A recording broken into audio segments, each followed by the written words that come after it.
Hans Salazar de Noticiero en Redes. Y bueno, pues feliz días a los profesores, a las profesoras.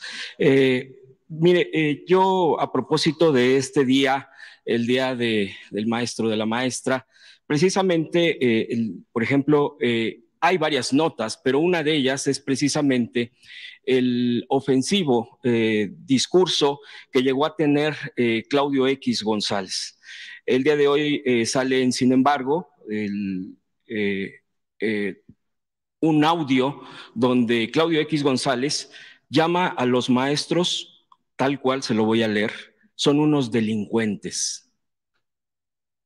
Cuando el tema de la reforma educativa no solamente es eso, es una actitud en vista hacia la privatización de la educación que aquí ya se ha mencionado. Si lo revelo es porque el día de hoy precisamente es cuando este audio sale a la luz. No solamente fue un video hecho con Lorete Mola, que en ese entonces se llamó De Panzazo o una cosa así, para atacar a los profesores de manera pues con estos términos, como yo se lo acabo de decir. Presidente, en este contexto, el día de hoy, probablemente salga Claudio X a decir feliz día del maestro, de la maestra. No sé si se atreva, pero yo preguntarle cuál es la postura hacia, porque el acecho de la derecha al discurso de la privatización de la educación contra, por ejemplo, los libros de texto que usted también ya ha mencionado. En fin, hay varias aristas, hay varias expresiones, no solamente de diferencia, sino de agresión hacia lo público, hacia la educación pública, laica y gratuita. Incluso hablan de una ideologización. Sería mi primer pregunta, presidente, a partir de este audio que Álvaro Delgado, el periodista, sin embargo, reproduce el día de hoy en las redes. Bueno, pues como es Día de Maestras, Maestros, yo creo que ya hay información de quién es quién en lo que tiene que ver con la educación. Quienes están a favor de la educación pública, gratuita, de calidad, y quienes quisieran que no predominara la educación pública. Yo les recuerdo que en el periodo neoliberal se impulsaron las llamadas reformas estructurales desde los organismos financieros internacionales, el Fondo Monetario Internacional, el Banco Mundial, y esas reformas estructurales se aplicaron en la mayoría de los países, no solo en México. Era la reforma fiscal, la reforma energética, la reforma a la seguridad social, esto que hablamos, por ejemplo, de la privatización de las pensiones, las AFORES, la llamada reforma educativa. En muchos países lograron imponer esas reformas. En otros países hubo resistencias y no avanzaron mucho. México se avanzó, pero no mucho, porque siempre hubo resistencias. Por eso a mí me da mucho gusto que haya una convivencia, si no completamente en armonía, así de respeto entre el CENTE y la CENTE, porque aunque puedan haber diferencias, no se debe olvidar de que cuando querían imponer estas reformas contrarias a la educación pública, los de la CENTE lucharon bastante, mucho. y fueron reprimidos. Maestros de Oaxaca que fueron acusados de lavado de dinero. Por ejemplo, un maestro que ahora quiero recordar porque es homenajearlo, ya finado, maestro Rubén Núñez. Él era dirigente en Oaxaca y lo acusaron de lavado de dinero. Maestro humilde, con principios, lo tuvieron en una cárcel de alta seguridad y así a muchos otros.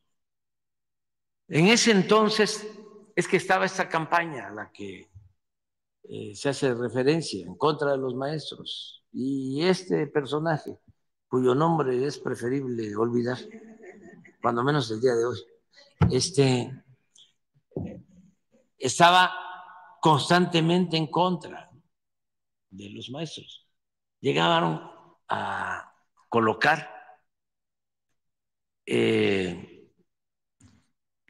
espectaculares en el periférico, donde supuestamente medían el tiempo en que no daban clases los maestros. Algunos se deben de acordar. Los segundos en que los niños que les preocupaban tanto, ya ven cómo son los conservadores, su verdadera doctrina es la hipocresía, ¿no? ¿Cómo que les preocupan las niñas y los niños? No, era otro el propósito. Pero bueno, manejaban eso. Entonces, hubo represión a los maestros, encarcelamiento a dirigentes, pero se resistió, no pudieron del todo. En otros países sí avanzaron muchísimo. Por ejemplo, en Chile casi no hay educación pública, porque los neoliberales utilizaron a Chile como un laboratorio para la aplicación de toda la política privatizadora. Y ahora, pues, están padeciendo porque, pues, no todos tienen para pagar colegiaturas. No es nada más poner al mercado la educación, sino es considerar que lamentablemente la mayoría de nuestros pueblos no tienen ingresos, no tienen salarios justos, suficientes. ¿Qué sucedió en el caso de México? Cuando Salinas empezó el proceso de privatización, era secretario de Educación Cedillo. Fue la primera reforma al artículo 3 constitucional y se establecía antes de esa reforma que la educación era gratuita en todos los niveles de escolaridad. Y ellos acotaron la gratuidad solo a la educación básica y dejaron al mercado la educación media superior y la educación superior. Entonces creció la matrícula en los primeros años de las universidades privadas. Pero llegó el momento en que se estancó, porque ¿de dónde iba a sacar la mayoría de la gente para pagar a sus hijos escuelas privadas? Una familia campesina, una familia obrera, por muy poco que fuesen las colegiaturas, eran 3,000, 4,000 pesos al mes en una universidad privada. Y esto ocasionó que se excluyeran a muchos que querían estudiar en el nivel superior. Esto a la par que inventaron esa gran mentira de que no pasaban el examen de admisión los que querían ingresar a las universidades públicas. Rechazaban a miles. En aquellos tiempos se rechazaba alrededor de 300,000 jóvenes al año que querían ingresar a las universidades públicas. Y no es que no pasaran el examen de admisión, es que no había cupo, no había espacio, porque no había presupuesto suficiente para las universidades públicas y había el propósito de privatizar, de que estudiaran los que tuviesen para pagar colegiaturas. Entonces, todo eso, afortunadamente, fracasó porque el pueblo de México, que es mucha pieza, dijo basta, no es por ahí, y se produjo un cambio. Y ahora tenemos que consolidar, fortalecer la educación pública, sin prohibir ni limitar la educación privada, pero que el Estado cumpla con su responsabilidad social de garantizar el derecho a la educación. Entonces, lo que hicieron otros, pues yo creo que ya a estas alturas ha quedado muy claro, de manifiesto, y hay que tenerle mucha confianza al pueblo. Siempre digo que el pueblo no es tonto, tonto es el que piensa que el pueblo es tonto. La gente se da cuenta, va tomando conciencia, y es lo que está sucediendo actualmente en nuestro país. Por eso, aun cuando nos estén atacando un día sí y el otro también, no hacen mella. Y están desesperados, ¿no? Y cada vez son más groseros, ¿no? Difaman más, apuestan a la calumnia y a la máxima de que la calumnia cuando no mancha tizna. Y así están, desesperados. Hay un poco de consuelo y ojalá sigan pensando eso, porque además tenemos que seguir adelante, no viéndonos como enemigos, sino como adversarios. No como enemigos a destruir, sino como adversarios a vencer. Nosotros luchamos mucho por la transformación de manera pacífica, sin violencia, por la vía electoral, cuando muchos pensaban que no se iba a poder, que los cambios tenían que darse por la vía armada.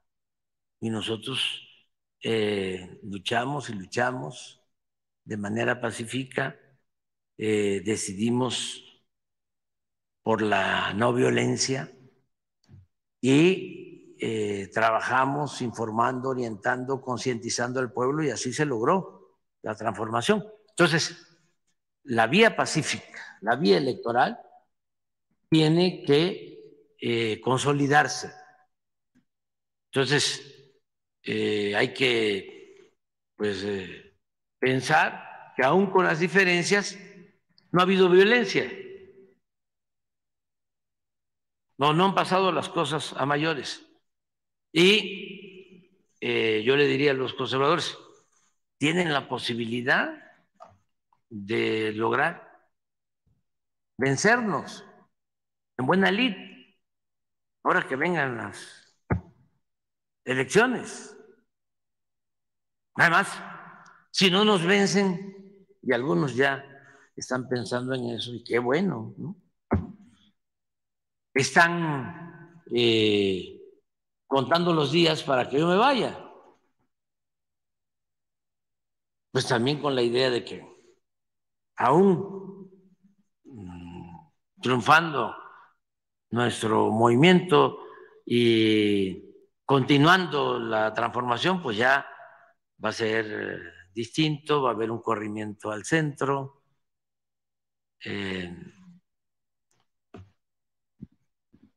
No va a ser igual porque es continuidad, pero con cambio, porque cada quien tiene su estilo, su manera, ¿no?, de ser. Qué bueno que es así, porque no puede haber un pensamiento único, no todos podemos ser iguales, lo mismo en términos políticos, ¿no? Entonces, hay también esa posibilidad. Tienen dos. Una, el que nos derroten o que el pueblo diga, queremos cambio, queremos que regrese lo que había antes. Nos gusta el clasismo, nos gusta el racismo, nos gusta la corrupción, nos gusta que no nos tomen en cuenta y que el gobierno sea de oligarcas, disfrazado de democracia. Nos gusta que se roben el presupuesto. Nos gusta que los ministros de la Corte ganen 500,000 pesos mensuales. Y así, ¿no? Pues somos libres. Entonces, así puede lograrse ese retroceso por la vía legal y se acepta. Y también lo otro, sí, pues ya, a mí me falta 1 año, 4 meses, yo ya me voy a jubilar y es posible que triunfe nuestro movimiento, que continúe la transformación, pero ya va a haber pues otro presidente, otra presidenta.